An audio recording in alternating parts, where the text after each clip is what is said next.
Baiklah, di sini saya akan membahas tentang biografi dari Julian Rother, di mana Julian Rother lahir pada tahun 1916 di Brooklyn, New York.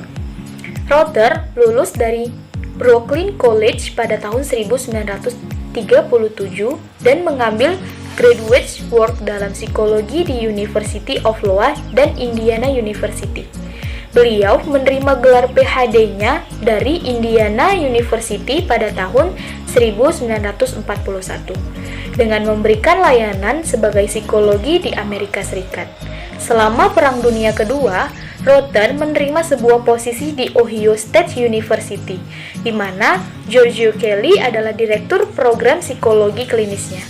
Yang menarik dari kedua teori ini menekankan kesadaran, tekanan yang seharusnya berkembang pada lembaga yang sama. Meskipun karya Kelly muncul bersamaan dengan karya Rother. Selanjutnya kita akan membahas teori Julian Rother, di mana teori belajar sosial Rother berlandaskan dari 5 hipotesis dasar. Di mana yang pertama itu ada manusia berinteraksi dengan lingkungan yang berarti untuknya, yang kedua ada kepribadian manusia bersifat dipelajari, dan yang ketiga ada kepribadian mempunyai kesatuan yang mendasar, yang keempat ada motivasi terarah berdasarkan tujuan, dan yang kelima ada manusia mampu mengatasi kejadian. Selanjutnya ada memprediksi perilaku manusia secara spesifik. Yang pertama itu ada potensi behavior. Potensi behavior menyatakan seberapa besar kemungkinan suatu perilaku akan muncul dalam situasi tertentu. Yang kedua itu ada ekspektasi pengharapan, di mana perilaku secara khusus pada situasi yang diberikan akan diikuti oleh penguatan yang telah diprediksikan. Adapun ekspektasi dibagi beberapa bagian, yaitu ada ekspektasi umum, ekspektasi spesifik, dan ekspektasi total. Yang ketiga itu ada nilai penguatan, yang menyatakan seberapa besar arti atau nilai suatu reinforcement dibandingkan reinforcement yang lain bagi individu. Di sini, hal yang menentukan penguatan ada penguatan internal dan eksternal, kebutuhan individu, ekspektasi atas penguatan masa depan, dan lain-lain sebagainya. Yang keempat itu ada situasi psikologis, di mana seseorang secara terus-menerus memberikan reaksi pada lingkungan internal maupun lingkungan eksternalnya. Selanjutnya, masing-masing lingkungan ini secara konstan saling mempengaruhi satu sama lain. Kemudian kita lanjutkan memprediksi perilaku umum, yaitu ada dua, yang pertama ekspektasi umum dan yang kedua kebutuhan. Yang pertama, ekspektasi umum itu pengalaman di masa lalu yang mendapatkan penguatan positif akan cenderung untuk dimunculkan kembali dan adanya generalisasi terhadap respon suatu stimulus yang mendekati kemiripan dengan stimulus pada masa lalu. Kemudian yang kedua yaitu kebutuhan, yaitu perilaku atau seperangkat perilaku yang dilihat orang dapat menggerakkan seseorang ke arah suatu tujuan. Selanjutnya, kita akan bahas tentang ada 6 kategori kebutuhan. Yang pertama, pengakuan status, yaitu kebutuhan untuk diakui oleh orang lain dan untuk mendapat status di mata orang lain. Yang kedua, dominasi, yaitu kebutuhan untuk mengendalikan perilaku orang lain. Kemudian yang ketiga, kemandirian, yaitu kebutuhan untuk bebas dari dominasi orang lain. Yang keempat, perlindungan ketergantungan, yaitu kebutuhan untuk diperhatikan oleh orang lain, untuk dilindungi dari rasa frustasi, dan lain sebagainya. Kemudian yang kelima, cinta dan afeksi, yaitu kebutuhan untuk diterima oleh orang lain yang lebih besar dari sekedar pengakuan dan status, untuk dapat memasukkan beberapa indikasi bahwa orang lain mempunyai perasaan positif yang penuh kasih sayang untuk mereka. Kemudian yang terakhir yaitu kenyamanan fisik. Ini merupakan kebutuhan paling mendasar, yaitu kebutuhan untuk mendapatkan makanan, kesehatan yang baik, dan keamanan fisik. Selanjutnya, ada 3 komponen kebutuhan. Yang pertama itu potensi kebutuhan, yaitu kemungkinan terjadinya seperangkat perilaku yang berhubungan secara fungsional, yang terarah untuk memenuhi tujuan yang sama atau serupa. Yang kedua, kebebasan bergerak, yaitu ekspektasi keseluruhan untuk diberikan penguatan yang dimiliki seseorang untuk dapat melakukan perilaku yang diarahkan untuk memuaskan beberapa kebutuhan umum. Kemudian yang ketiga, nilai kebutuhan, yaitu rata-rata nilai preferensi diri dari seperangkat pengetahuan yang berhubungan secara fungsional. Kemudian perilaku maladaptif. Apa itu perilaku maladaptif? Perilaku maladaptif adalah perilaku bertahan apapun yang gagal menggerakkan seseorang untuk menjadi lebih dekat dengan tujuan yang diinginkannya. Perilaku ini seringkali muncul dari kombinasi antara nilai kebutuhan yang tinggi dan kebebasan bergerak yang rendah, atau berasal dari tujuan yang ditetapkan dengan terlalu tinggi atau tidak realistis apabila dikaitkan dengan kemampuan orang tersebut dalam mencapainya. Selanjutnya yaitu permasalahan psikoterapi, yaitu permasalahan bagaimana membuat perubahan pada perilaku melalui interaksi antara satu orang dengan orang lain. Dengan perkataan lain, permasalahan tersebut adalah permasalahan pembelajaran manusia dalam situasi sosial. Saya akan membacakan tentang biografi Walter Mischel. Yang pertama, ia lahir di Wina, Austria pada tanggal 22 Februari tahun 1930. Yang kedua, ia kuliah di New York University dan memiliki ketertarikan di bidang seni atau melukis dan memahat. Yang ketiga yaitu sangat membenci kelas-kelas pengenalan psikologi yang berfokus pada penelitian tentang tikus. Yang keempat yaitu ia menyelesaikan program masternya dalam psikologi klinis di City College of New York sambil bekerja sebagai sosial di daerah kumuh Lower East Side. Yang kelima yaitu mengambil studi doktornya di Ohio State University pada tahun 1953 sampai 1956. Yang keenam yaitu pada tahun 1956 sampai 1958 di Karibia ia belajar kultus agama yang mempraktikkan pemanggilan roh dan mempelajari penundaan dalam kepuasan pada konteks lintas budaya. Yang ketujuh yaitu ia mengejar selama 2 tahun di University of Colorado dan bergabung dengan Depth of Social Relations dan pindah ke Stanford dan memiliki College Albert Bandura selama lebih dari 20 tahun. Selanjutnya saya akan membacakan tentang teori kepribadian Mischel. Secara umum, teori kepribadian memiliki dua tipe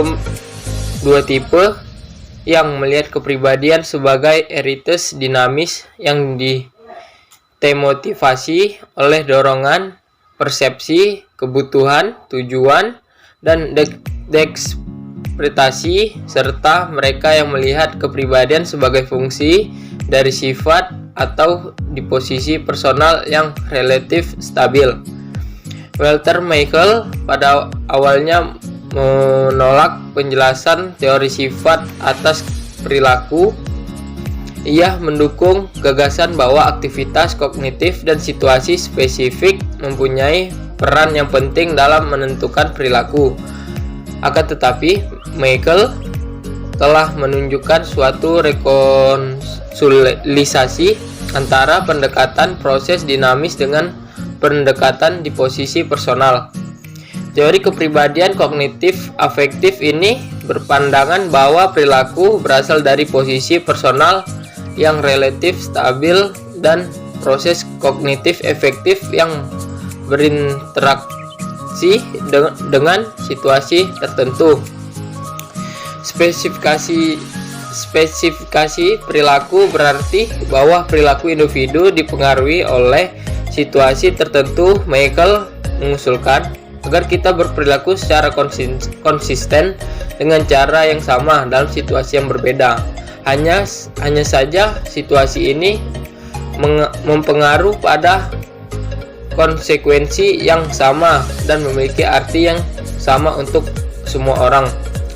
Ketika berpendapat itu berbeda, kita belajar untuk membedakan di antara berbagai situasi dan berperilaku yang sesuai. Terima kasih.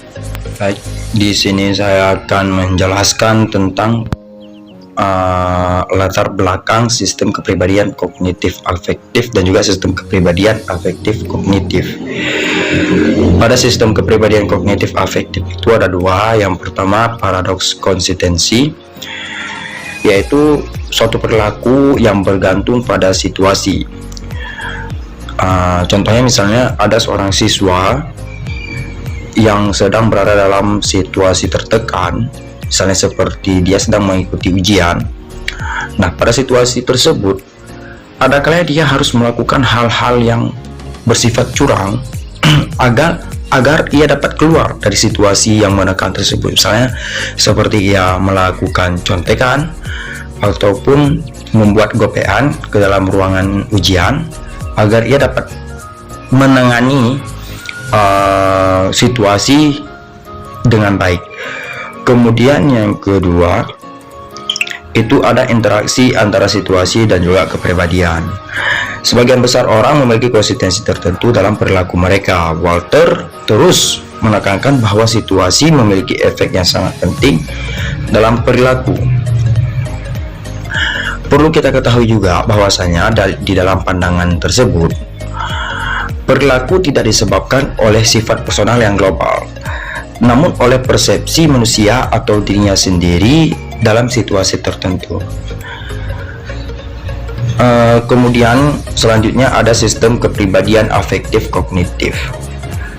Di sini ada beberapa poin yang perlu dijelaskan. Yang pertama itu ada prediksi perilaku, yaitu sistem kepribadian kognitif afektif yang memprediksikan bahwa perilaku seseorang akan berubah dari satu situasi ke situasi yang lainnya. Artinya ketika seseorang berada dalam situasi yang berbeda-beda, itu akan membuat perilakunya juga tidak menetap, artinya dapat berubah-ubah juga. Kemudian poin kedua, variabel-variabel situasi, yaitu ketika pribadi yang berbeda bersikap dengan cara yang mirip, orang akan membentuk perilaku yang sesuai situasi, namun perbedaan individual akan mengarah kepada perilaku yang beragam tergantung kebutuhan akan pekerjaan. Di sisi lain, kejadian yang sama menghasilkan respon yang berbeda.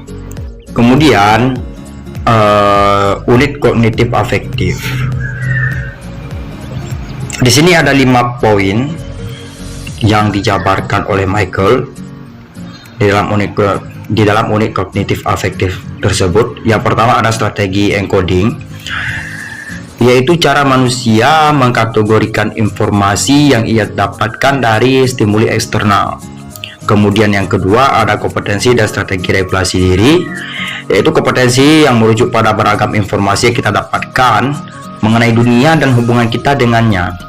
Kemudian Michael yakin bahwa manusia menggunakan strategi regulasi diri untuk mengontrol perilaku mereka yang bertujuan agar diberikan pada diri sendiri dengan konsekuensi yang dibuat oleh diri sendiri.